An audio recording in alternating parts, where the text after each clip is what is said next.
You're listening to Where We Are, a weekend conversation on faith, politics, family, and culture, hosted by me, Michael Ware, and my wife, Melissa. We bring our wide-ranging experiences in politics, ministry, and nonprofit life to bear as we discuss the issues of the day. On this week's episode, we're going to relitigate the winners of the 1997 People's Choice Awards.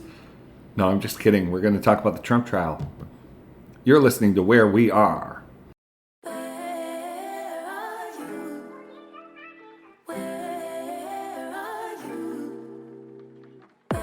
This is Where We Are. We are the Wares. I'm Michael. I'm Melissa. Melissa didn't have much of a choice as to, though I think we both wish we did, of what we're going to talk about on I had a choice. Today's episode. We don't talk about them too much. We don't, but this week is one of those weeks. We're going to indulge you. Yeah, we're going to do you a favor of talking about the former president.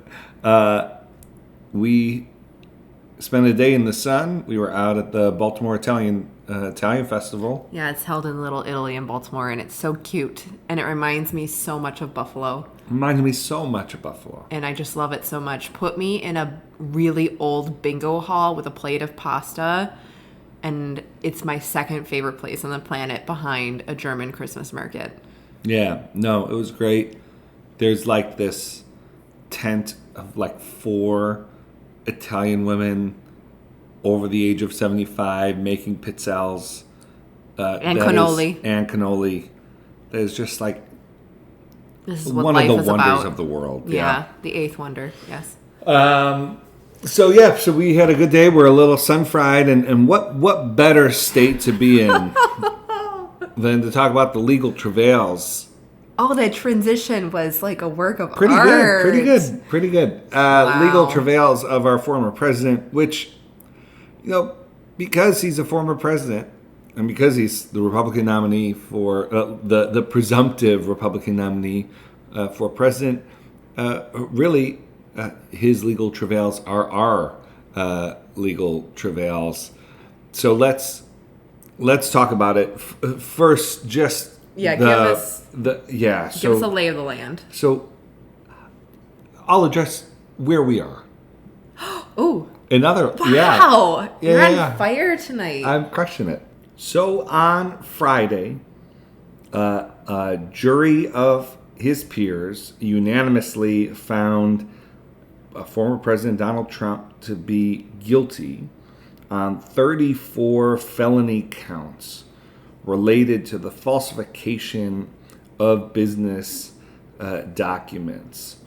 This was a New York case prosecuted by Alvin Bragg, the Manhattan District Attorney. The sentencing for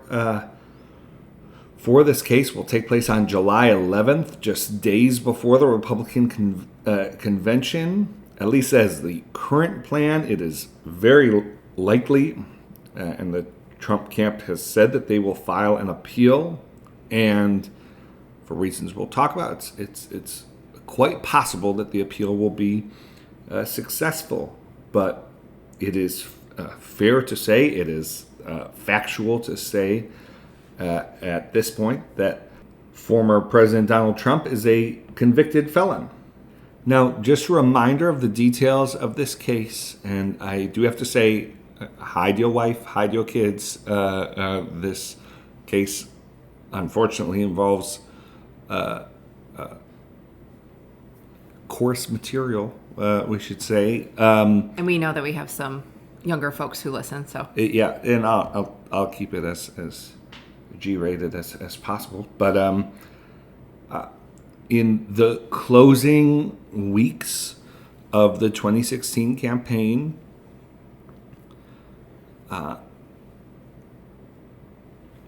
the Access Hollywood tapes dropped that included Trump making crass comments about how his interactions and thoughts about women. Soon following that, Stormy Daniels came was shopping around this story that she had an adulterous affair with Donald Trump. And that prompted the National Enquirer to reach out to the Trump campaign, primarily to Michael Cohen, who was inside Trump's circle, legal counsel, to broker a hush money deal. The allegations for which Trump has now been convicted is that a Cohen made payments on Trump's behalf for which the Trump business reimbursed Cohen under falsified business records for the purpose of affecting the outcome of an election. Now, that last part is important. So it is, in New York law, it is a misdemeanor to falsify business records with the intent to defraud.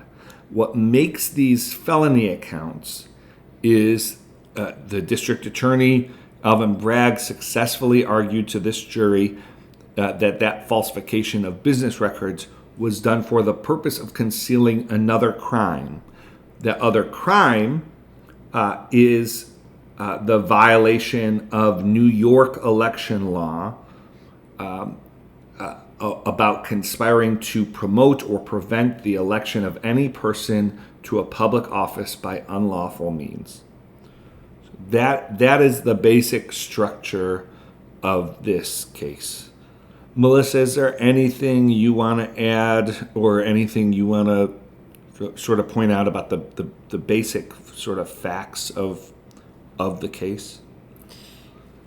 No, I like to keep, I want to keep this clean, this part, because there's, even from the time of when this case was first brought about, not just over the last few weeks, but the actual, trial and jury, and then therefore leading to the conviction on the 34 counts is, there are all kinds of arguments around was it his business or was it Trump? And but let's leave the facts where they are right now, at the most basic level. Yeah, sure. I mean, one thing just to add there is that part of the prosecution's argument was that Cohen's payment to Daniels, effectively for which Cohen pled guilty to, was effectively a campaign donation exceeding the cap on individual donations to a candidate, and therefore representing a violation of federal campaign finance law. And so that's just one additional sort of piece to add to this. Now, those are, in very broad strokes, sort of the what Trump was convicted for, the basic facts around the case. This case was always a complicated one. Mm-hmm. Yes. And my point of view when it was when the indictments were first announced was that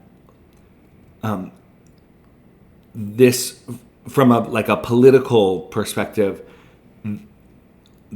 my concern from a political perspective was that this sort of muddied the waters of what many people feel to be the stronger case in Georgia around election interference. Yes.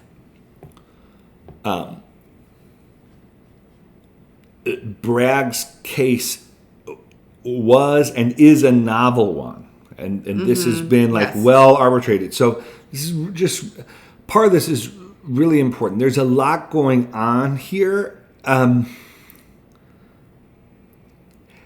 it's easy to dismiss good faith critiques because there are so many bad faith critiques out there. Yeah. But before Trump was convicted, before the trial,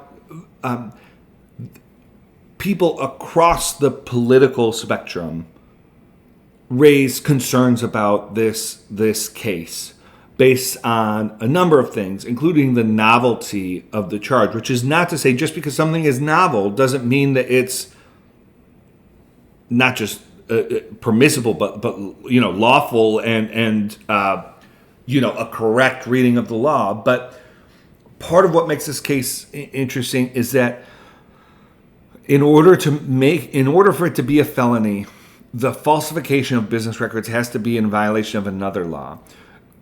Bragg argued, again successfully to this point, that it was not in violation of a state law, but in violation of federal election law. Mm-hmm.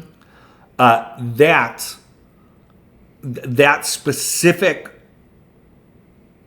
move has not is novel. It hasn't been done in New York state law, and so that could be an issue moving forward. It's very possible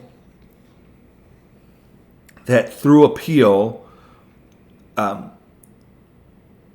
that reasoning won't hold up. So that was one reason people had issues with this. The other reason is the Manhattan DA is an elected position, and DA Bragg ran for the position, which he won in a pretty narrow election, by promising to go after Trump. And so there are people saying like that like you can't get any more politically motivated than that. The DA ran on a platform of going after Trump, and now he's prosecuting Trump. So that has been a point of contestation. And so when you hear people say like this case should have never been brought, Trump has been Trump hasn't been treated fairly. Those are some of the contestable but rational sorts of claims that people that can be and are being made. Now, that being said, I think there are some things sort of being elided in all of this. We've seen this narrative that this is another example of the Biden White House abusing the judicial system. This is a completely state matter. These are not federal charges. The Biden administration plays no real role in any of this. It was a New York court, and so right. So that is just sort of transparent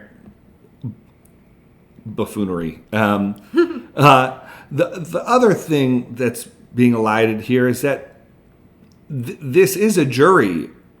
A jury that unanimously decided. I mean, by definition, in order to convict, you needed unanimity, and so the idea that this is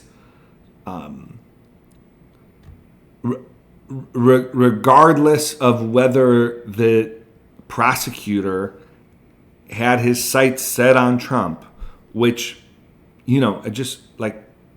Prosecutors, I mean, in some ways, necessarily, the people who are charged by prosecutors, because the prosecutors have them in their set. I mean, some of this is just definitional. You still need to get a jury to convict, which happened here, and so. Melissa, yeah, what do you think? What's on your mind? I mean. Since these 4 different criminal cases have come about in the last year, this one in particular of the 4, especially because it was in New York, district attorney is elected official. He ran on, going after Trump, and then Trump being who Trump is, multi-billionaire, former president, all that. It felt like I don't know if any of our listeners have Showtime subscriptions, but it felt like an episode of Billions, the Showtime show, where it's a district attorney against a billionaire. and they're always trying to go after one another. It felt like that. It felt like just a sort of Hollywood-esque type farce, but like in the end, like it felt that way, and it was allowed to feel that way because Trump like has gotten himself in this position when no other president has, like former president has. So, you know, one of the things that I feel like is sort of missing from a lot of like this is that people are distracting with a lot of you know, the kind of like typical rhetorical arguments to sort of take your eye off of the fact of like the bigger picture here of a former president having 4 different criminal cases against him, and a jury in the end decided to convict him on 34 counts. Again, there could be an appeal because that federal to state sort of part of the law hasn't been really tested before. Yeah. So it's going to have to be tested once again if an appeal happens, which an appeal will happen. We know this. I just wanted to sort of make the comment about just it's the whole politics as entertainment, politics as a boxing ring. It just further entrenches that because, you know, you and I saw the response on social media. It was. I don't even know how to describe the mood on social media when the decision came out on Friday, but it was like I don't know, sitting.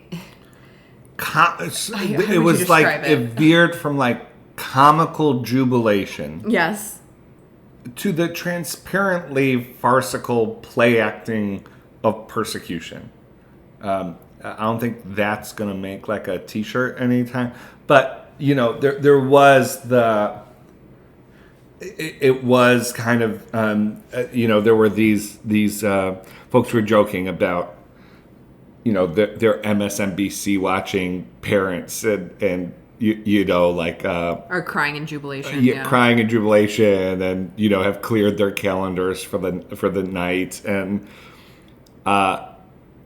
then, you know, we just saw some transparently farcical stuff from the right, everything from, you know, these, and it's so important. I think at some point these things get used sincerely, but it's just so they are not created sincerely. These memes of Trump and Jesus, they're created by people, you know, comparing Trump to Jesus. They're created by people who think that other people are gullible and dumb enough to take them to be sincere. But so that's like the sweep. And when you have, and so what happens is like any commentary or any sort of comment or reaction that is somewhere in between those poles gets interpreted through those poles. Mm-hmm. So, you know, those who are expressing just, for instance, my friend David Litt, who worked in the Obama White House, was a speechwriter, made a comment that I thought was really, really sober and right, which is, you know, these 12 jurors. You know, it's brave to serve on a jury like this. Mm-hmm. You know, like your name gets leaked, and you and everyone you love could be in danger, and that sort of thing. And I think that's something that deserves recognition and could be said, but like something like that I think is sober and is real and is sincere, sort of gets read through the sort of jubilation and the ridiculous sort of celebratory nature of the left.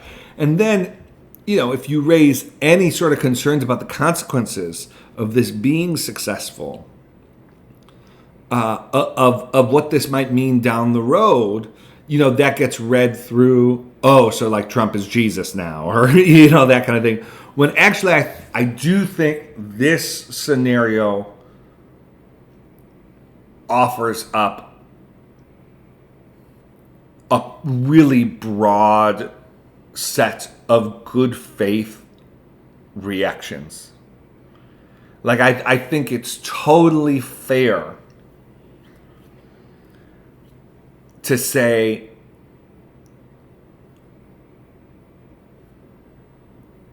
that prosecuting this kind of case on a novel legal theory 6 months before a general election on the presumptive Republican nominee for president is not worth it.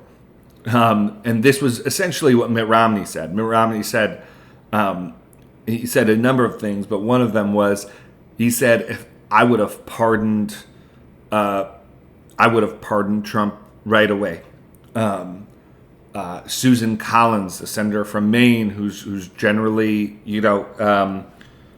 a moderate senator, she expressed real concern, and she's someone who's been, willing to speak frankly about Trump in the past. She expressed a sincere concern about the precedent this sets and about the way the case was brought. I think those are good faith critiques. I think it's also fair to say what no one is denying. So many of the people defending Trump, it's not on the basis that they don't think he did the deed. Yep. The case should have never been brought. It was, but very few people are resisting the idea that he did what Bragg says he argued he said he did, and that the jury convicted Trump for doing it. And this whole idea that if Trump was just a normal guy, then the falsification of business records, would that even get prosecuted? It's but Trump is not a normal guy. The whole case is predicated on, typically for a normal guy, you're not even going to be provided the opportunity to provide hush money payments because the National Enquirer flagged that this thing affecting your presidential campaign, this news might break. And so it ignores the facts of the case, which is that this was about violating federal election law and falsifying business records for your very well-known, very public company. And the other thing that I'll just add to that, I do agree that they're good. The two that you mentioned, especially the second one, they're good faith arguments. I totally get it. But especially the first one on timing, the Trump team has ensured that stuff has been pushed down the road so that stuff would be timed and seem like it's politically timed, when actually this trial could have happened a little while ago to be even more removed from the election. And again, nobody is actually denying that Trump paid off an adult film star, right? Which isn't a crime. Yes. But that's a whole other point. I'm sorry to cut you off. I mean, that's a whole other point when it comes to morality and things like that. But in order to affect an election in some sort of way, that's the whole enchilada. Right. But my problem is the whole timing argument is the Trump team has been working to ensure that the timing argument is at the utmost of people's minds, manipulating it so that it would be that way. Don't lose sight of that. And the other thing is that kind of argument, plus the arguments of by convicting him on these felonies, 34 counts, his numbers are going to go up, he's going to raise a ton of money. All of them are political arguments for politics. Yeah. And it doesn't do our legal system any favors to put those political arguments above the legal arguments at this point from a democracy perspective, in my view. Yeah. For the integrity of democracy and the legal system and people's whatever trust they do have in the legal system, it's not good to be constantly advancing those arguments as if they're above all the other things that are going on with this particular case or any of the other 3 cases in general. And I say that with the idea that, if this were a Democrat in this position, a former president, would I be saying the same things? I really hope I would be. That I'd be saying we need to ensure that people are still trusting the legal system here. And putting out these kinds of arguments actually doesn't help that. It doesn't help the average person when they're taking a look at the facts and the various arguments that are flying around their head, from cable news to local news to whatever they're consuming on social media to their dinner table to the church pew. I don't believe that they're actually that helpful. They're not. Even if, again, I get though why they're being made. I do. Yeah. That's why I agree with the term good faith, but I want to bring up that sort of argument with as a sort of counterpoint. Yeah, no, I think that's right, Melissa. I do want to go back to something that I sort of that I interjected to just sort of put a pin in it, and that we could return to, which is, I think if you are a known legal scholar and you want to focus your public output, your public witness on this, on your analysis of whether Bragg's, hinging the felony argument on a connection to federal election law over state law, if this is something you regularly focus on, if you're a legal expert, all the power to you. This is, whether it's your job or just even like a hobby. If this is what you do, sure, focus on the legal analysis. For theologians and pastors and people with Christian whatever in their bio, to all of a sudden have really, really hard and fast views on New York state law, and not make to me what is like the simple. I tweeted this, which is, I don't think, is there a more straightforward like morality tale that you could tell than someone like, even, and I think even especially if you're a Trump supporter, which is like, even if you think Trump is doing like great things for the country, it's such like a biblical motif, such a ready-made narrative to tell about something like this, which is like sin has consequences.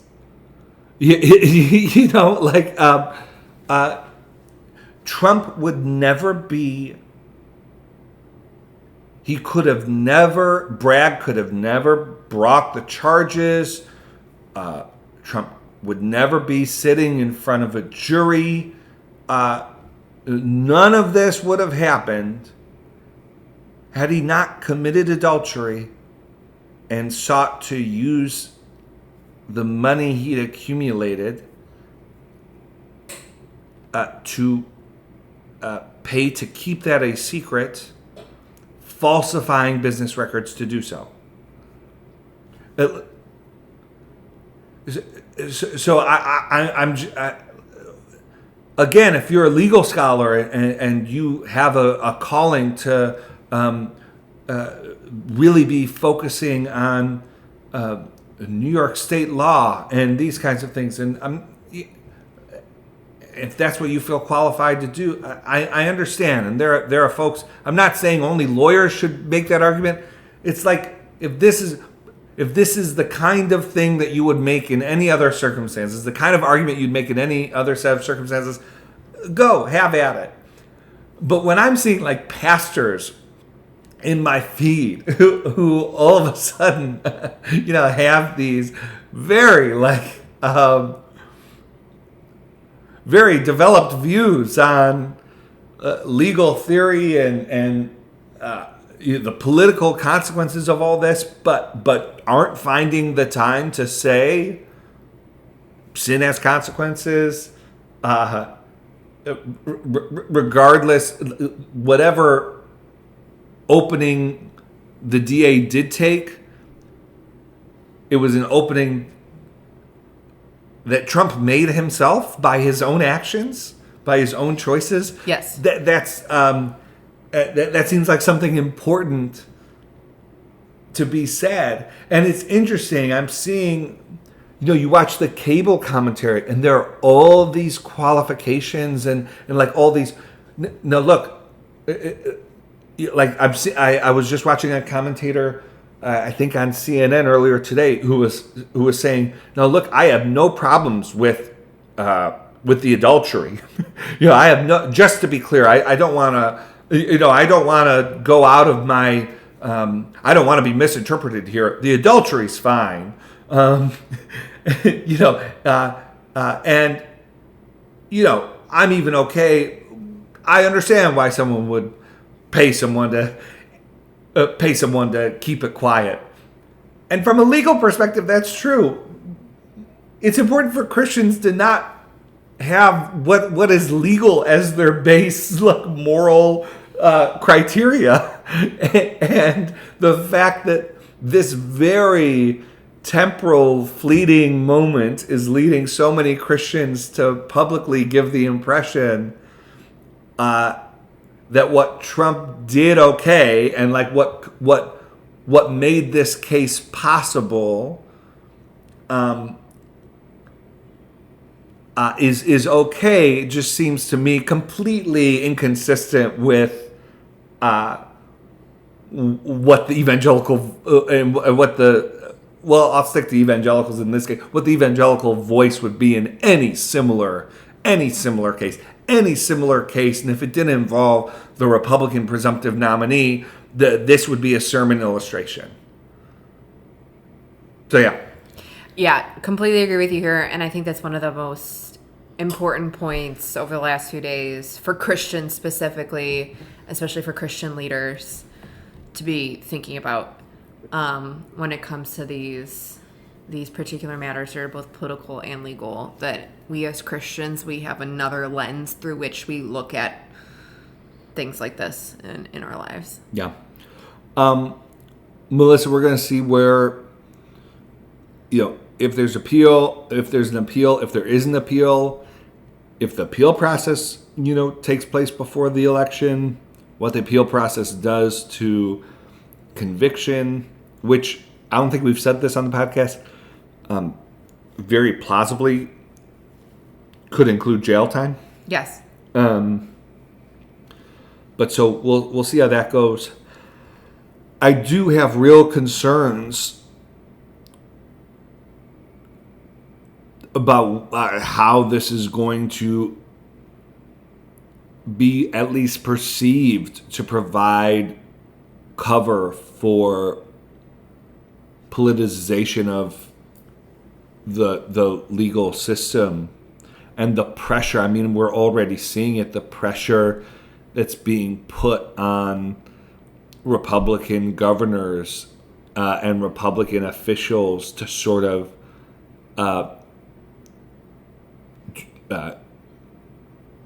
do payback for Democrats immediately.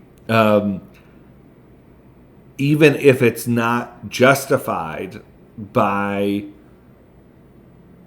the facts of the case and how it was brought about, even if the claims are overstated about about the propriety of bringing this case, there will be a political reality that I think we all will just need to be very attentive to. And I think it's going to likely require leaders on both sides of the aisle, pumping the brakes here a bit.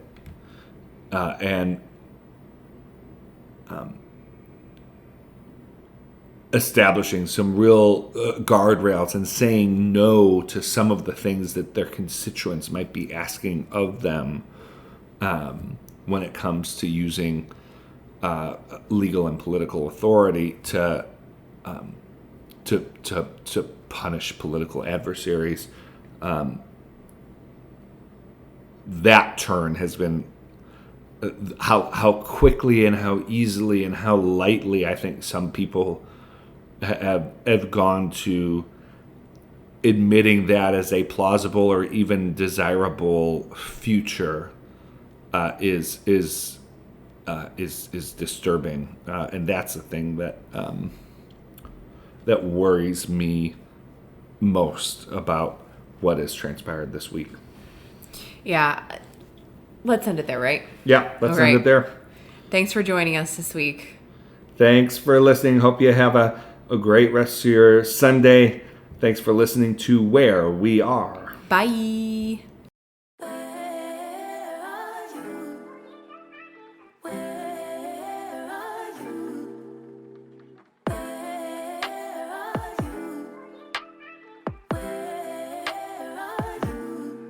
It's the end of the weekend, but I still wanna turn up. Yeah, I still wanna turn up. All I want is to go.